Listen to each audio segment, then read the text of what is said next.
Hello, everybody. Welcome to another episode of Biblio Files, the little show on AADL TV brought to you by the Ann Arbor District Library, where we take a few moments each week to discuss one book topic.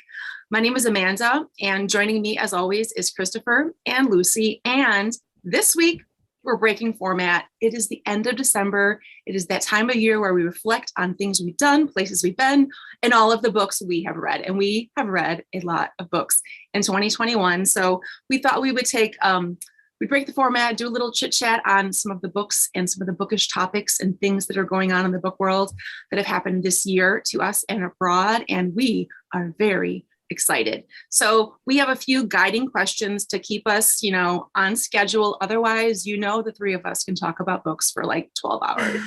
So let's just start us off with some guiding questions. The first thing we should talk about is, hey, did we discover any new authors or regions or genres that we totally enjoyed in 2021 that we're going to move forward with? What do you guys think? Definitely. Yeah. Lucy, did you want to jump in or? Oh, yeah. I mean, unless you have something you want to, yeah, I'll jump in. Okay. So I did discover an author and a genre that I didn't know I would enjoy as much, which is horror. And the way I got into this was in September, which is not that long ago because we're recording this in December. I read a book by Stephen Graham Jones called The Only Good Indians. And it was so good, which everyone had told me it would be so good, but I just couldn't, I didn't put it down. I think I read it in a day and a half. And it's about these four friends who they're Blackfeet Indians, and they hunt elk where they're not supposed to and when they're not supposed to. And then 10 years later, that act comes back to haunt them. And the retribution is pretty gory and scary, but he's such a good writer, and he kind of uses his books to make social commentary, and he's intersecting indigenous culture and spirituality and res life with these horror stories. I've read 4 more books by Stephen Graham Jones since then, and including a book about werewolves, which was probably my favorite one that I read of his. Mongrels was amazing. A couple slasher books, a ghost story. So it's like and the good thing for me is that Stephen Graham Jones has written 25 novels. Oh my gosh. Standalone novellas, 5 or 6 short story collections, and something like 325 short stories. So this makes me want to dive into other like literary horror and see what's out there. So that's what I'm excited to do. That's Christopher, wonderful. Were you going to say something? Oh, well, I was just going to say, that book is in my pile at home, and among many other books that I'm desperately hoping to get to, but that's a nice encouragement to get to that one. Oh yeah, it's so good. I've heard it's great. Mm-hmm. I was just going to say this year I read, because of Bibliophiles, I read so much fiction. I'm really not a big fiction person. And because of some of the programs at the library and also our show, I got a chance to read a lot more stuff that I never, ever would have picked up. And it's been great to kind of feel a part of the book world and book conversations for once, which I never really did because I read so sporadically and so slowly. But I ended up reading a lot of Asian American authors this year. And it was wonderful to get a different perspective outside my typical Slavic ancient reading, including some graphic novels like Sweet Time, which is a great book. And of course, we read Bright Lines and The Refugees, and I read Bestiary and others. And that was really a wonderful part of the year for me. I had a similar experience where I think a lot of the book discussions and this show has, I have read more this year than I have, in the longest time. And it's exciting. I am kind of addicted to, reading books and talking about them. Or if I read something, I want to talk to somebody immediately and have a discussion about it. But for me this year, the big thing was I finally got into audiobooks. I have tried before using Overdrive and Libby, and I get distracted, and I if I'm listening to a book, I can't do anything else. And the only thing I've listened to on audio that I've enjoyed has been a couple nonfiction books like Bill Bryson or David Sedaris. I love reading or listening to David Sedaris read his stories. But for some reason in the fall, it was September, I thought, hey, I'm going to listen to the 45-hour It by Stephen King on audio. And I listened to it, and the narrator was so phenomenal. The book is like 1,000 pages, but the reading, I found myself just sitting down for like 3 hours listening to it in chunks that large because it was just so good the way, and I had read the book before and I have seen all of the movie adaptations. So maybe that helped me, but I just loved it. And after listening to the audiobook, everywhere I was, cooking dinner, at the bus stop, at work, I just had his voice in my ears. And when it was done, after 45 hours, it took me a couple of weeks, I missed it. I wanted something else in my ears. And I was like, well, what do I do now? So I listened to one of my favorite nonfiction books on audio. I'm not going to tell you because I'm talking about it eventually on the show. And I loved it. And it was one I had listened to before. And then I wanted something else. And I have picked up a few other fiction titles and nonfiction titles. And I've really enjoyed, I realized I could consume and read more books if I listened to them on audio. I'm still a little fussy about listening to new fiction on audio. It's still harder for me to keep that concentration. I don't want to listen to them when I drive. I feel like if this is a philosophical debate I've been having with myself for the past 10 years. So I feel like I need to defend myself, but also be like, hey, try it if you don't like them because I did it and it's okay. So for me, it was audiobooks. I also, like you all, I read a lot of books for some of our discussion groups. I read more graphic novels this year, and that was never my favorite category of books. And I read a lot of nonfiction, which was really great. So all kinds of fun. I've just been reading a lot and enjoying the things I've read and talking about it with people this year. So it's been a good year for reading in 2021. That's one good thing we can say about this year. Yeah, I've read more than I've ever read probably either. And a lot of it is through work, library programs. And I've got to defend audiobooks because I don't think that I would be able to consume as many books as I do if I didn't listen to audiobooks. And the trick is it's just about the narrator, because basically that's the person telling you the story. And so if someone's telling you the story well, then it's enjoyable to listen to. And I do like what you do. I mean, any second I have, if I'm getting dinner ready, if I'm, any 5 minutes, just pop your headphones in and listen to them. And you get really used to it. It's like reading in general. I feel like it is addictive. The more you do it, the more you're like, I have to be reading something right now. Or maybe that's just me, but I think audiobooks work in the same way. I'm not there yet. It's hard. I tried a bunch of audiobooks and one of them was so relaxing. It just constantly put me to sleep. And then, boy, good luck finding your page in an audiobook if you've fallen asleep.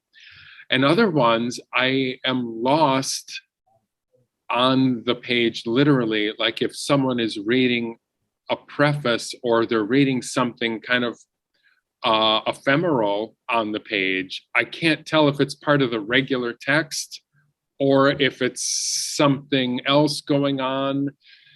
Yeah, so I'm still having trouble with it. Anyway, but I know we have an episode coming up, so I'm working on solving it.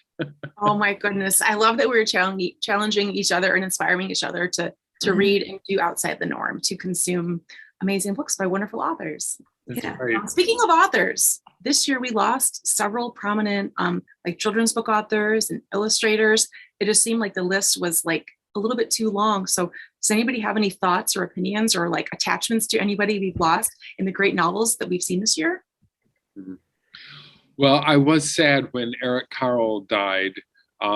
I really enjoyed using some of his books in our story times, especially Today is Monday. That was one of my favorites, even though it's not one of his most famous.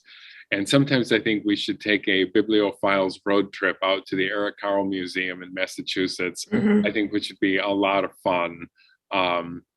But yeah, so I was sad to find out that he died, and I would sometimes just I featured his books a lot in some of the story times that I told this year. His books were very accessible, the illustrations, and he's one of those children's book illustrators where even if you don't have kids, you were a kid and you read his books or saw his books Like there are titles by him and that you recognize his illustrations, even if you're not familiar with children's literature at all. So, but you know what? Yeah. Books forever, they're going to live on. And these little kids now reading them for the first time, they're going to take them with them for the rest of their lives as well.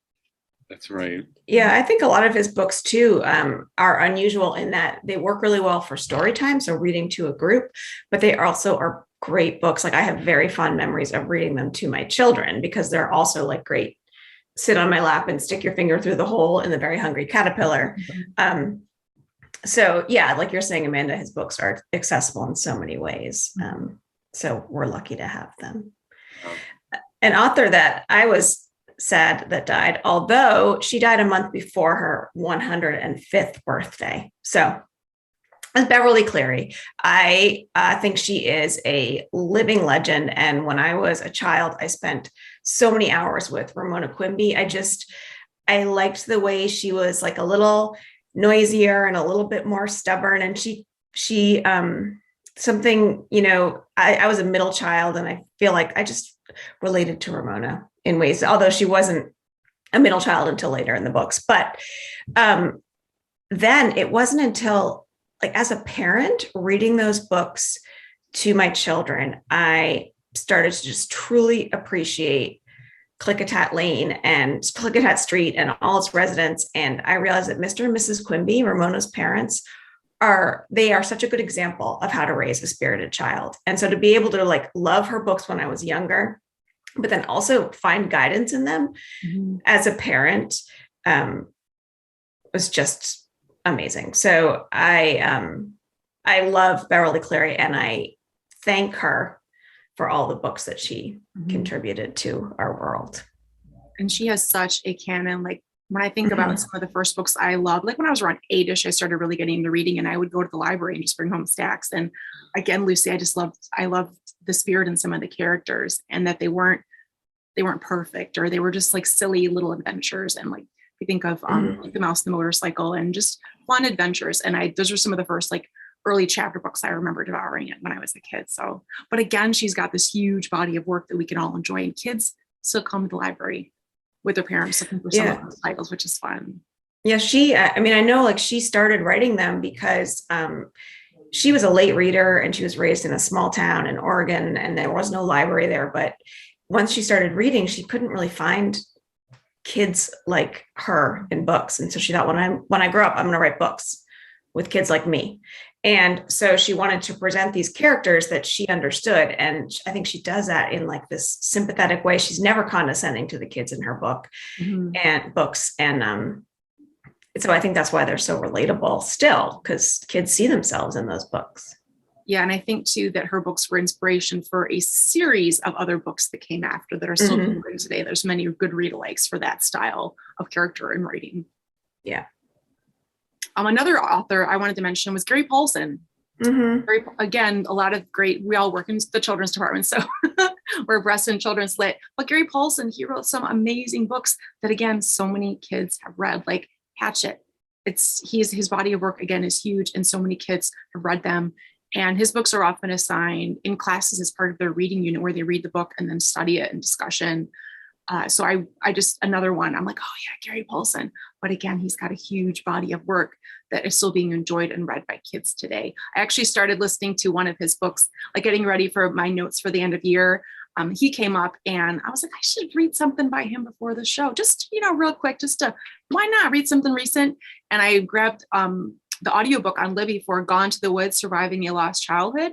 It's a biography on him. I didn't get very far. I got distracted but I do have every intention of finishing listening to the story because I want to read more about his childhood and what inspired him to write some of the stories that he did. So I'm excited to read Gone to the Woods. Yeah.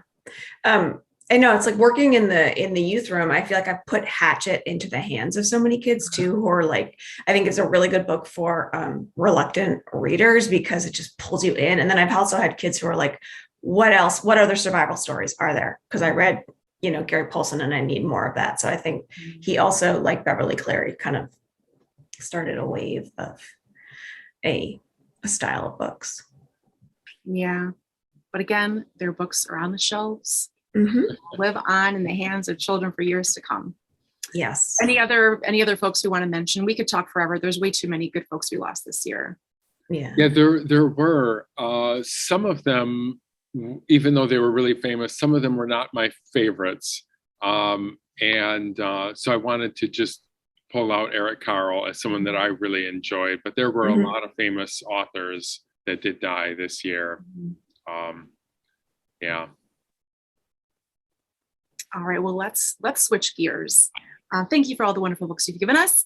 And so as we finish the year, we recap, think about what we've read, what we've not read. We are also not only looking back, we're looking forward. 2022 is on its way. Surprisingly, it's coming. And is there anything exciting that's coming out that a new book you're looking forward to? Or are there any film adaptations coming out that we're looking, I've got a list of those. Or any other bookish news or insights? What else is going on in those brains of yours? Lucy. Something I am very excited for is, I don't know if either of you read A Visit from the Goon Squad by Jennifer Egan. It came out in 2011. And when I read this book, I love this book. And it was really unusual at the time. Like it has all these, it is one of the first books I read that kind of has like strays from the text, but not in a distracting way. And it could be read as interlocking stories, I think, the chapters, because there's these two main characters, Benny and Sasha, and then the chapters kind of involve them, but then sometimes there's just a chapter about a character who might have shown up in a little bit of another chapter. So it's hard to say short stories or a novel. It's considered a novel, but she has written a sister sequel, is what she's calling it, to A Visit from the Goon Squad, which is called Candy House. And so it's going to have it's in the same style, the same format.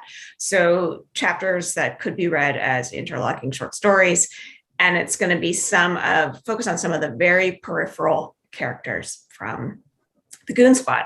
That's coming out in April of 2022. And I am really excited to read that because I loved A Visit from the Goon Squad.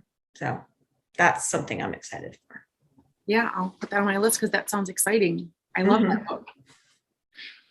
So I don't get a lot of book news to find out what's coming up, but of course I'm still eagerly waiting the release of Station 11, the video, to see how it compares to the book.